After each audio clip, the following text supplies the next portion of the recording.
The lemonade still sat sharp on my tongue, like I just swallowed sunlight and sugar, and the last sip of wine warmed the back of my throat in a slow, quiet way that didn't match how fast my hands were starting to move.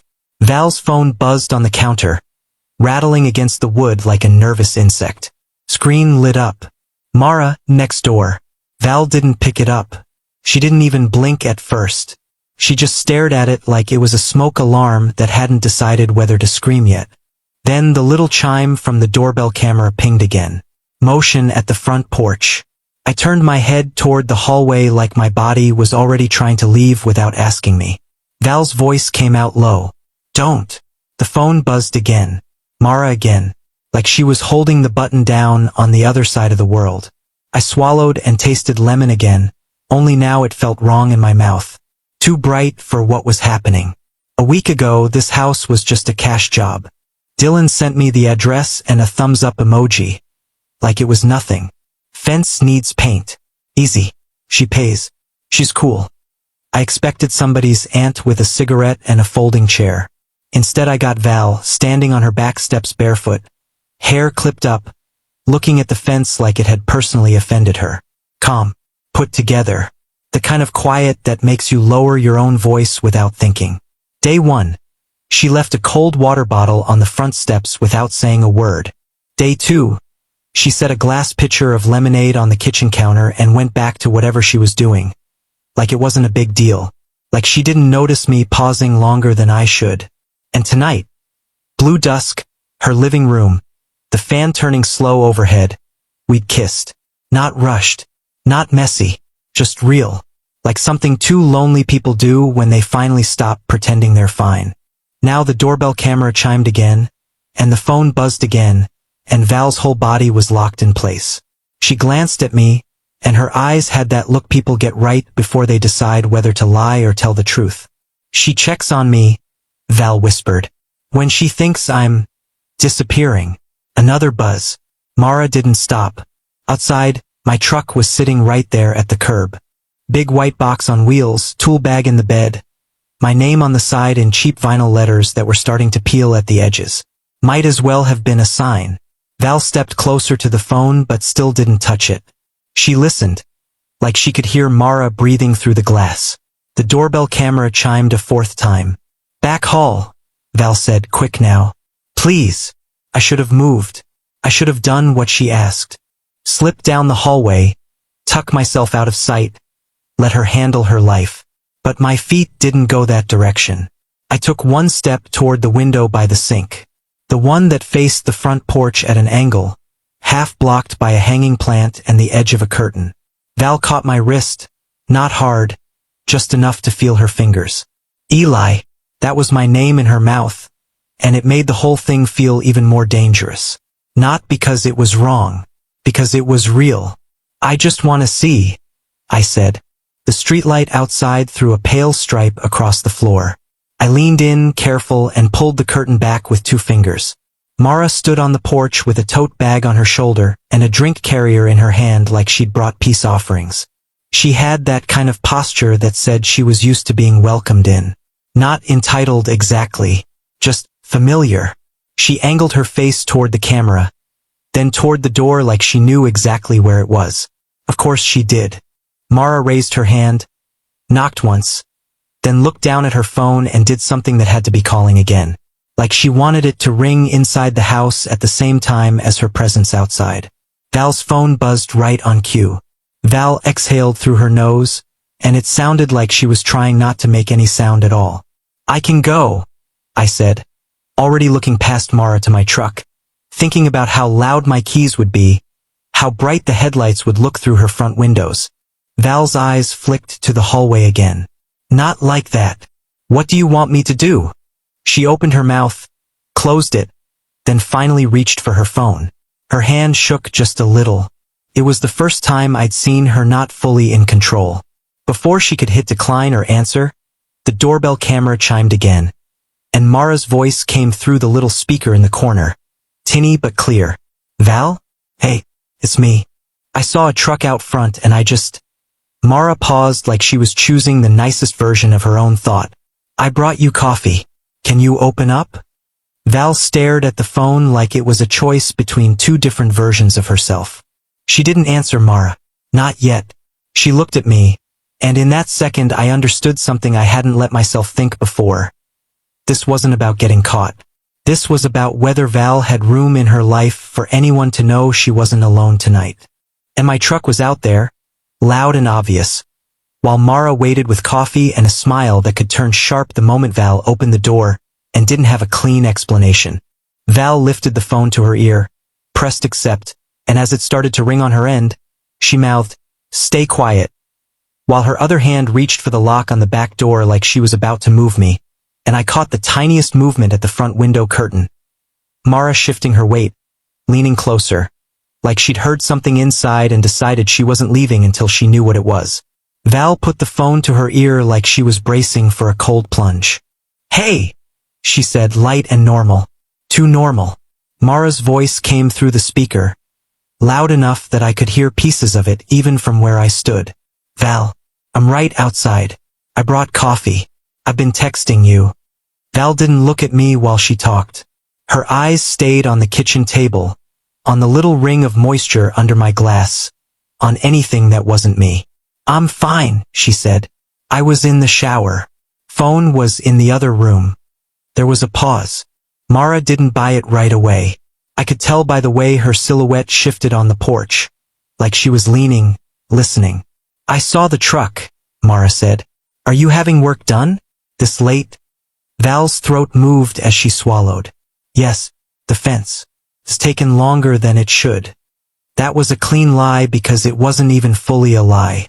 My hands were stained with paint for days. The fence was real. The job existed. It just wasn't what kept me here after the sun went down. Mara laughed once, but it didn't sound amused. It sounded like a bookmark. "At night." Val's face tightened for half a second and then smoothed back out. "He had another job during the day. He's finishing up some touch-ups." Mara went quiet again. Then she said, softer, "Val, you okay?" That question was the whole thing. It wasn't an accusation. It wasn't gossip. It was care with teeth behind it. Val's eyes finally flicked to mine. She held my gaze like she was asking me not to make this harder. "I'm okay," Val said. "I'm just tired. I didn't want to be social." "Then why is a guy at your house?" Mara asked, still gentle, still too direct. Val let out a little breath, almost a laugh. "Because I hired him."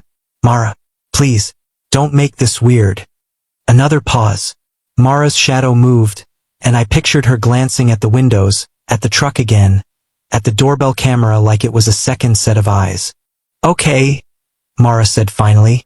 "I'll leave the coffee on the porch." "You don't have to," Val said quickly. "I do," Mara answered. "And I'm texting you tomorrow. Don't ignore me."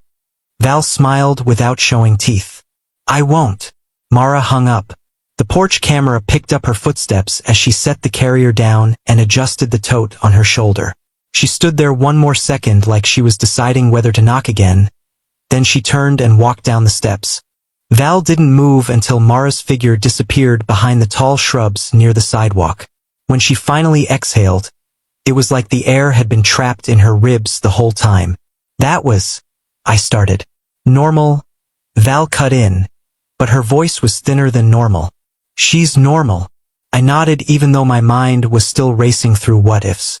What if Mara looked across the street and saw me through a gap in the curtain? What if she recognized my truck later? What if she told somebody at book club? What if concern became conversation? Val walked to the front hallway without speaking, checked the deadbolt, then came back and picked up the coffee from the porch with a calmness that looked practiced. She set it on the counter, tore off the little cardboard carrier like it was just another delivery. "You should go," she said. I was already reaching for my shoes. My heart was still knocking around in my chest, loud and stupid. "Yeah." She walked me to the back door, not the front. That felt like a rule being made without either of us saying it. At the threshold she paused, and her hand went to my wrist again. Same place. Light pressure. "I'm sorry," she said. "For what?" "For bringing you into that." "It's not your fault," I said, and I meant it. But I also couldn't ignore how fast the mood had changed. 1 minute we were leaning against the kitchen counter, her fingers in my hair, her laugh low in my throat. The next minute it was like I didn't exist. Val didn't kiss me. She looked like she wanted to, then chose not to. I stepped outside, and the night air hit me hard. My truck sat under the streetlight, too visible, too honest. I got in and drove away without turning on music, hands tight on the wheel, watching Churchill slide past. Those old houses, the cracked sidewalks, the trees making shadows like netting over the road. 15 minutes across town, and it felt like I'd crossed some border I didn't have papers for. Back at my place, my roommates were still up. The TV was on, volume low, some game show running in the background. One of them, Jordan, looked up from his phone. "Yo," he said. "You alive?" I tossed my keys in the bowl by the door. "Yeah." He smirked. "You've been ghosting this apartment lately. You got a girl now or what?" I didn't answer fast enough, and that was an answer. From the couch, Malik called out, "Don't be bringing trouble here, man. We got enough." I gave them a shrug like it was nothing. Like my whole body wasn't still tuned to Val's kitchen.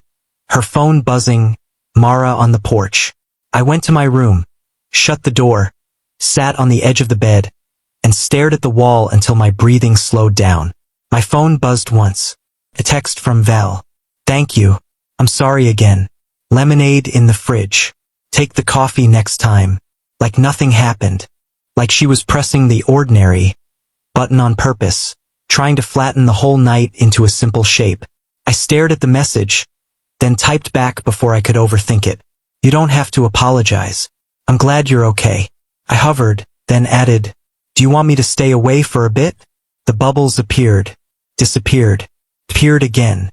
Then, "No, I want you to come by tomorrow if you can. The gate latch is sticking again. And I made extra pasta." Gate latch, pasta. The smallest reasons in the world, but they carried the real thing underneath. I set my phone down, lay back, and stared at the ceiling. The fan in my room clicked on its highest setting, rattling like it was about to come loose. All I could picture was Mara's voice through that little speaker. "Val, you okay?" And the way Val had lied with her whole face calm, like she'd been doing it for a long time. The next day I showed up at the same time as always, because of course I did. My truck rolled into the same curb spot. My boots hit the same cracked sidewalk, and as I walked up the path I had this weird awareness of myself from above, like I was watching the pattern form. Val opened the door before I knocked, like she'd been waiting behind it. She had on a simple t-shirt, hair down, no makeup, and she looked normal. Not shaken.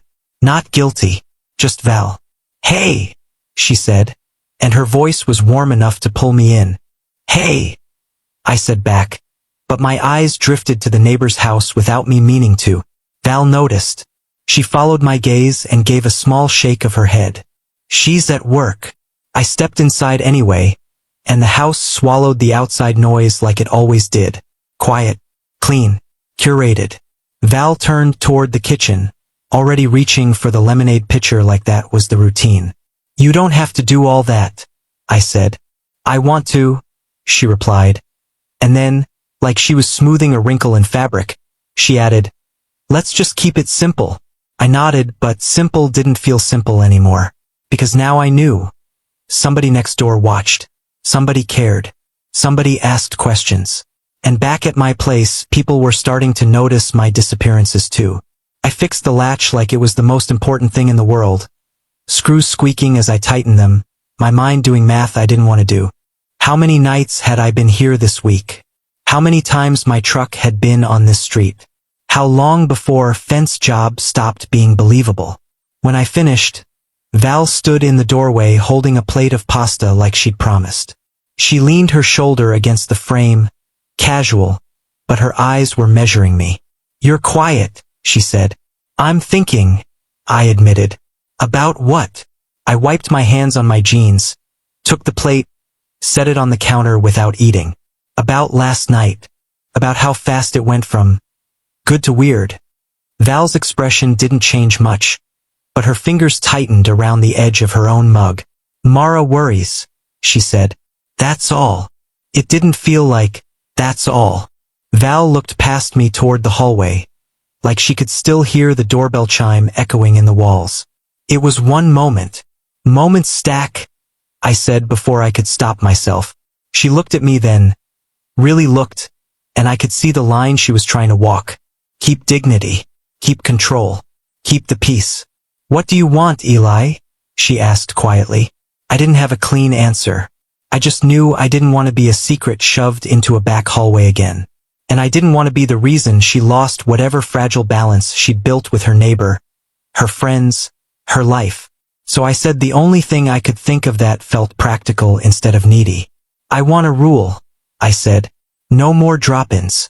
No more me showing up because I feel like it. I'll only come when you ask.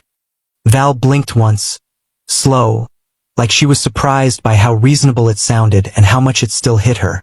That's already how it is, she said. I shook my head. Not really. I've been using this place. Like it's a dock. I show up when I'm drifting.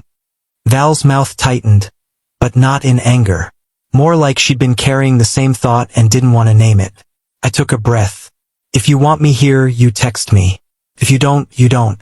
And I won't just appear on your street like I live here. The quiet stretched. I could hear the fridge hum, the faint creak of old wood settling. Val set her mug down, came closer, and for a second I thought she might argue, or tell me to stop overthinking. Instead she nodded once. Okay. Okay. I repeated, like I needed to hear it twice. Val reached up, brushed her fingers lightly over my forearm. Not a hug, not a kiss, just contact enough to keep me from feeling shut out. Eat, she said. I picked up the fork and forced myself to take a bite even though my stomach was tight. Val leaned against the counter across from me, watching me like she was trying to memorize something she couldn't keep. And even with the rule spoken out loud, even with the house quiet again, I couldn't shake the feeling that Mara's knock hadn't been a close call. It had been a warning that the pattern was visible now, and once people see a pattern they start naming it out loud, and Val's phone stayed face up on the counter the whole time, like she was waiting for it to buzz again with a name that would make her freeze. Val's phone didn't buzz again that night, but it didn't matter. The idea of it sat there between us anyway. After the new rule, things got quieter in a different way. Not less warm, just more measured. I stopped swinging by. I stopped making excuses like I needed to drop off paint brushes or check one last board on the fence. If Val didn't text, I stayed away. And Val did text. Always with a reason that sounded normal if someone else read it. Can you tighten the hinge on the side gate? The hose reel is acting up. Do you still have that ladder? Sometimes she'd add something small at the end. Like she couldn't help herself. I have leftover soup. There's lemonade. You can eat here if you want. When I came, it was daylight or early evening. I parked farther down the block sometimes, like distance could erase presence. I carried a tool bag even if I didn't need half the tools, because it made me look like what I was supposed to be. Fence guy. Handyman. A person with a purpose. Inside, the house stayed the same. Clean counters. A bowl of fruit that always looked like it had been arranged on purpose.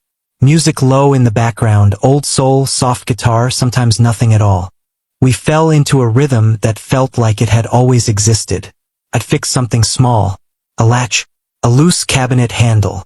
A squeaky hinge that had probably squeaked for months before I ever showed up. Val would hand me a glass of lemonade, cold enough to fog the sides. Sometimes she'd sit at the kitchen counter with her laptop open, not really working, just sharing the room with me. That kind of company where nobody performs. We didn't talk much about Mara. We didn't talk about what this is. That was the deal without needing to say it. But the silence between us started to feel earned, and that was the dangerous part. Because earned things start to feel like they belong to you. One Tuesday, Val texted at 4 in the afternoon. If you're free, can you come by? The porch light is out again. A porch light. Easy. 10-minute fix. I was supposed to meet Dylan for a job that evening. Pressure washing a driveway for a guy in the fan. Better money than a porch light. I stared at the text, thumb hovering. In my head, I heard Dylan's voice. Don't be stupid. Take the better pay. Then I pictured Val's porch, the way she always waited until I was inside before she shut the door. like she didn't want the outside world hearing the click. I typed back, "Yeah, I can come." I didn't even try to justify it. I just did it. When I got to Val's, she opened the door and smiled like she'd been holding her breath until she saw me. Not dramatic. Just a small shift in her shoulders, like tension letting go. "You didn't have to come so fast," she said. "It's fine," I told her. I changed the bulb, tightened the fixture, made sure it wasn't the wiring. When I stepped down from the ladder, my hands were dusty and my shirt was stuck to my back from the heat. Val handed me a cold towel from the freezer like she'd been doing it for years. "Sit," she said. "Eat something." "I've got to head out soon," I lied. She didn't call me on it. She just set a plate on the counter, tomato slices, salt, a piece of bread, something simple. I sat on the stool and ate like I hadn't eaten all day, which was also true. Val leaned against the sink and watched me with that calm face she wore like armor. But her eyes didn't match the armor. They stayed on me longer than necessary. "You're getting thinner," she said. I snorted. "I'm fine." She shook her head. "You say that the way people say it when they don't want to talk." I kept chewing, stared at the bread like it had answers written into it. Val's voice softened. "Eli, you don't have to make my house your whole life." My fork paused midair. "What does that mean?" "It means," she said carefully, "I can tell when you've turned down something else to be here." I felt heat rise in my face, not from the summer, from being seen. "You don't know that," I said. Val didn't argue. She just lifted one shoulder in a small shrug. "I live next to Mara. I know what patterns look like." That landed harder than I expected. I put the fork down. "I'm not trying to be a pattern." "I know," Val said. "That's the problem." I stared at her, waiting for her to explain, but she didn't. She just walked to the fridge and poured herself water, taking her time, letting the silence stretch until it forced me to say what I was scared to say. "I like being here," I admitted. Val's hand stopped on the glass. "I know. And you act like you like it too." Her eyes flicked up to mine. "I do." The way she said it, plain, no decoration, made my chest tighten. I tried to laugh it off. "So what's the issue?" Val set the glass down and leaned on the counter, facing me fully now. For once, she didn't hide behind the mug, the laptop, the tidy kitchen. "I got too good at being alone," she said. "For a long time that was the skill I built. Quiet mornings, quiet nights, making everything look handled. I didn't move. I didn't want to break whatever honesty had finally stepped into the room. And then you show up," she continued. "And it feels good, feels easy. And that scares me because easy things start to take space." I swallowed. "You hired me to paint a fence." Val gave a small, tired smile. "And somehow that turned into you knowing where I keep the extra forks." I looked down at my hands, at the faint paint stains that never fully came out. "I'm not trying to take anything from you." "I know," she said again. "But comfort can still be a problem if it becomes a substitute." A substitute for what? A life? A future? Something she couldn't name without breaking the no blueprints rule. I felt my phone buzz in my pocket. Dylan, probably, asking where I was.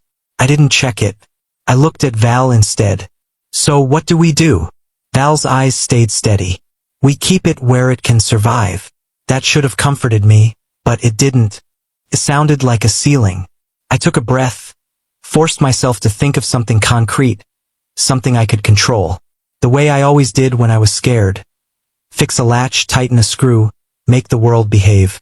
"I've been meaning to find my own place," I said. Val didn't react at first. She didn't smile. She didn't frown. She just blinked once, slow. "Yeah," she said like it was casual, like she hadn't just felt something hit her. "Yeah," I repeated. "A small apartment. Across town maybe. Something of mine." Val nodded, too smooth. "That's good. You should." But her voice had a fraction of distance in it, the way people talk when they're trying to be generous while bracing for impact, and I realized in that moment that the rule I suggested, only come when she asks, wasn't really about Mara or neighbors or privacy. It was me trying to keep the thing intact by shrinking it down to fit inside her quiet house. And now I was talking about building a life outside it. And Val's face stayed calm while her fingers curled around the edge of the counter like she needed something solid to hold on to. And my phone buzzed again in my pocket like the outside world was calling me back, and I finally pulled it out to see Dylan's name lighting up the screen as Val said, softly, "Answer it." And the word felt less like permission and more like the first real crack in the wall we'd been leaning against. Dylan's name lit up my screen like a small accusation. I looked at Val. She was still leaning on the counter, but her eyes were on my phone now, not my face. Like she didn't want to hear what the outside world sounded like. But she also needed proof it still existed. "Answer it," she said softly. So I did. "Yo," I said, keeping my voice even. Dylan didn't bother with hello. "Where you at?" "I'm at the fan house. Dude's asking if you're coming. You said 5. "I got held up," I said. "With what?" Dylan asked, and he wasn't trying to be mean. He was just Dylan. Casual. Curious. Loud in the way some people are without realizing it. I glanced at Val again. She turned slightly away, like she was giving me privacy. But the kitchen was small. There wasn't really such a thing. "Work," I said. "Quick fix." Dylan laughed. "Man, that fence job is eternal. You painting the Mona Lisa out there?" "Just stuff," I said. "All right," Dylan replied, still amused. "I'll tell him you're bailing. But you owe me. And also, you better not be getting tied up with that Churchill lady. Because I swear." "Dylan?" I cut in, sharper than I meant to. He paused, surprised. Okay. Damn. I'm just messing. Call me later." I hung up and stared at the screen like it might bite me. Val didn't say anything right away. She walked to the sink, rinsed her glass, dried it, and put it away like this was a normal end to a normal day. I realized my hands were clenched around my phone. "You didn't have to snap at him," Val said finally. "I shouldn't have," I admitted. "He just talks." Val nodded. "He's social. It's his way." "It's a leak," I said before I could soften it. Val turned, looked at me in that steady way. "A leak. A person like Dylan, he doesn't even mean it," I said. "But he'll mention something. Somebody hears it. Somebody repeats it. And then it's not private anymore." Val's mouth tightened. Not in anger. In recognition. Like she'd already had that thought and didn't want it to be true. "Is that what you're worried about?" she asked. I wanted to say no. I wanted to say I was worried about distance, about endings, about getting too used to this place and then losing it. But the easiest thing to admit was the practical fear. "Yeah," I said. "I don't want you becoming a story." Val's gaze held mine. Then she looked away, toward the back door, toward the small window where the late afternoon light was turning gold. "I'm already a story," she said quietly. "Just not one I tell." That stayed in my chest long after I left that night. Apartment hunting started the next day. Not because I was brave. Because I needed something to do with my hands that wasn't gripping my phone waiting for Val's name. I scrolled listings on my cracked laptop in my room while my roommates yelled at the TV in the other room. A one-bedroom across town cost more than it should. Everything had charming in the description, which usually meant the ceiling leaked and the landlord didn't answer calls. I toured 2 places that smelled like old carpet and broken promises. Then I found one that felt possible. South of the river. Not fancy. Not sketchy either. A small building with a courtyard that had 2 struggling trees and a bench nobody used. The unit was on the 2nd floor. 1 bedroom. 1 bathroom. A tiny kitchen that had a window over the sink. AC that actually blew cold. No roommates. No fighting over fridge space. No random strangers walking through the living room at midnight. A real door that only I had a key to. When I got back to my truck after the viewing, I sat there with the engine off, sweat cooling on my neck, staring at my hands on the steering wheel. If I took it, my whole routine changed. 15 minutes across town became a longer drive, and not just in miles. It meant leaving the part of the city that felt like Val's world. Tall trees, old brick, quiet porches, and moving into a place that felt like mine. Simple, practical, No history. My phone buzzed. Val, are you free tomorrow? I need help carrying a table to the basement. The timing hit me like a joke the universe made just to see if I'd flinch. I stared at the message, then at the leasing email on my phone screen, the one that said application approved. My thumb hovered over the keyboard. I typed, "Yeah, what time?" Then I set the phone down on the passenger seat and leaned my head back, eyes closed, listening to the distant sound of traffic. The next afternoon, I carried the table down to Val's basement, careful on the narrow stairs. The basement smelled like old books and cedar, dry and clean. She had plastic bins labeled in tidy handwriting. Holiday decorations. Tools that probably hadn't been touched since her husband was alive. That thought slipped in and stayed there. Val watched me from the stairs, arms folded loosely. "You're strong," she said. Like it was an observation, not flirtation. "I just lift stuff," I replied, setting the table down. When I came back up, she had cherries in a bowl on the kitchen counter. Dark red, cold, still wet from being rinsed. She slid the bowl toward me. "Eat." I popped one in my mouth, bit down, tasted sweet and sharp, juice running. Val took one too, leaned against the back steps with me, the open door behind us letting late summer air move through the kitchen. For a moment it felt like the old rhythm again. Then I said it, because if I didn't, I knew I'd keep delaying until it turned into a secret. "I found an apartment," I told her. Val's hand paused halfway to her mouth with another cherry. "Oh," she said, like she hadn't expected it even though we both knew it was coming. Yeah, I said. "One bedroom, across town." Val nodded slowly. "That's good." I watched her face for a crack, a flicker of something honest.